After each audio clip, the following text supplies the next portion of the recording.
Siltoja saaren sisällä. En minä venettä myy, vaikka juuri meinasin.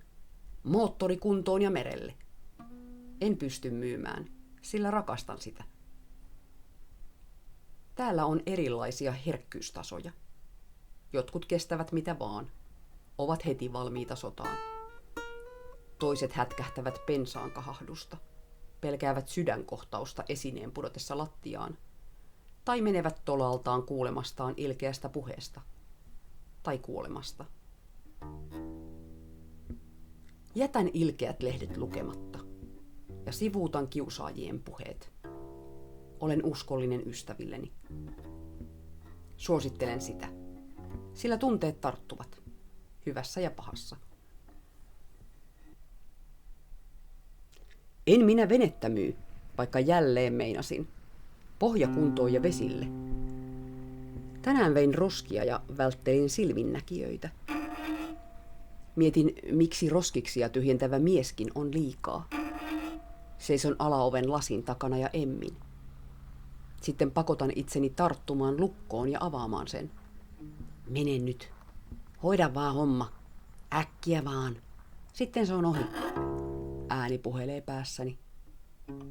En haluaisi tulla nähdyksi, kun olen heikko. Miten minusta on kasvanut tällainen? Armoton. Mies on kohtelias ja katsoo ystävällisesti. Hän pitää roskiksen kantta minulle auki. Ja silti kiirehdin kotiin. En minä venettä myy, vaan istun kannella auringossa. Ja ehkä taas käytän sitä työhuoneena. Istun siellä kirjoittamassa, kun sain niin kivan ilta-aurinkopaikankin. Laitan lännenhatun ja aurinkorasvaa. Pääseehän sillä sitten omia aikojaan saareenkin, ja sitä seuraavaankin, tapaamaan kavereita.